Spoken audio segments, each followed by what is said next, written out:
When I was a kid, I could not figure out why adults didn't like celebrating their birthdays. I didn't understand why they would forget their age, forget their birthday, or not want to celebrate it. None of that made sense to me. But that was because I didn't understand that as I get older, life gets real. And I think, unfortunately, your birthday as you get older is really just a repeating reminder of that. Before, it always felt like my birthday was a celebration of growing up, getting older, and looking forward to new things. In recent years, and especially this time, I feel like I'm a lot more reflective. Instead, I spend the day thinking of what I got up to in the last year. This week, I turned 22 in New York City. Sweet Marie, your beauty shines.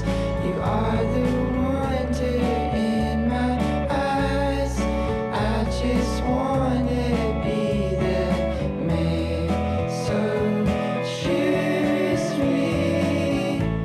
So yeah, I'm in New York right now. I'm on this rooftop. I got here about a week ago. Today is Monday. I got here last Tuesday, and I'm here for about 2 more days. I'm here because number one, I love the city, and I will take any opportunity I can get to be here in the city, shooting, filming, creating. And number two, it's my birthday week. I'm celebrating my birthday. I'm celebrating turning 22. And for the first couple days, I really just spent it enjoying the city, hanging out. But basically for like 3 or 4 days after I showed up, I didn't see the sun because it was just pouring the entire time. And that meant that I couldn't really film much because this camera is not completely waterproof. So overall, just not a smart idea to film when it's raining. And yeah, like I said, it's been a fun week, and I luckily still have a few more days here, so gonna make the most of it. But then for my actual birthday, I basically spent the day in my favorite part of the city, which is Chinatown. Did a little bit of a food tour, food crawl with my sister and also my girlfriend. Yeah, Chinatown is undeniably my favorite part of the city. And also it's so cheap. Like the fact that I can get an entire meal plus more for like $10, $15 is insane. I think I'm actually gonna head out now, go meet up with my sister because we have some dinner plans. We're gonna go get Korean barbecue, and I have never actually gotten kbbq, but I've seen all the videos of everyone like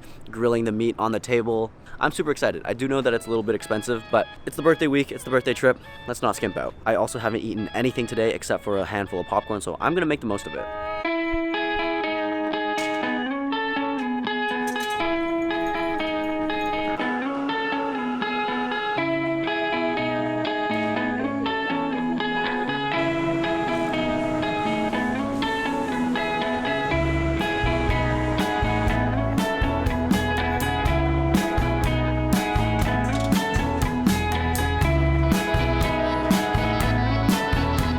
So I guess because of my age difference, or maybe just like the way my family was, or like conflicting interests, when I grew up, I actually didn't spend that much time hanging out with my sister. And honestly, probably the most amount of time I've spent hanging out with her has been this past year every time I visit New York, which is actually kind of crazy to think about.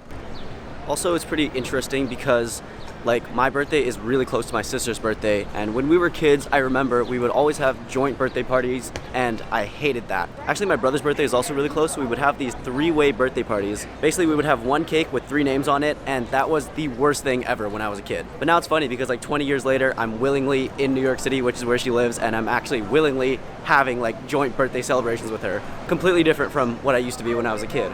Also, I'm in K-Town now, and it's packed.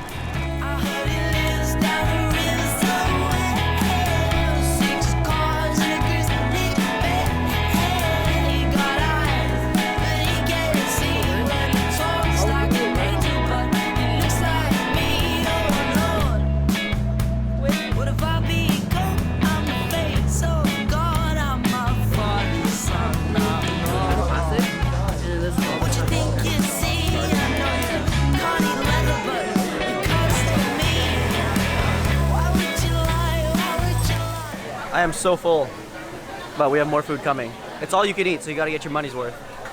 I think we already got our money's worth. I wanna play the beautiful game alive in Brazil, 'cause everybody plays the beautiful game alive in Brazil. And how you ever want it, and it's all that you want still. Don't you wanna play the beautiful game alive in Brazil? I'm here watching the sunset by the water. On the other side of the pier, there's like a really nice view of the financial district, and here I got a view of the Empire State and all the other buildings midtown. So my birthday's in August, which is basically like the halfway point of the year, and I think that's kind of the reason why I always take it as like a checkpoint of a check-in on my goals. At the beginning of every single year, I'll spend a little bit of time coming up with the goals, setting the goals that I want to achieve in the year, and usually these goals are quite ambitious. But these are the things that I try and work on day in and day out. And usually I'll put the expiry date for those goals on December 31st on the new year. And with my birthday being basically halfway through the year, I take it as a time to check up, make sure I'm on the right track. This year, one of the goals that I set out for myself was to try and hit 10,000 subscribers before my birthday. And if you guys check my channel, as you can see, that didn't happen. But I'm still super happy with where I'm at because I made the progress, I took the right steps, and I'm on the right track. So I'm gonna try and not let that dampen my mood and ruin my inspiration and work ethic as I move forward. I think that this year, moving forward, I'm gonna try and implement a new way of thinking, a new way of determining success for myself, which I think starts by measuring the small things, minor progress every single day and the small learnings, and not by the final results. So here's to turning 22 in New York City.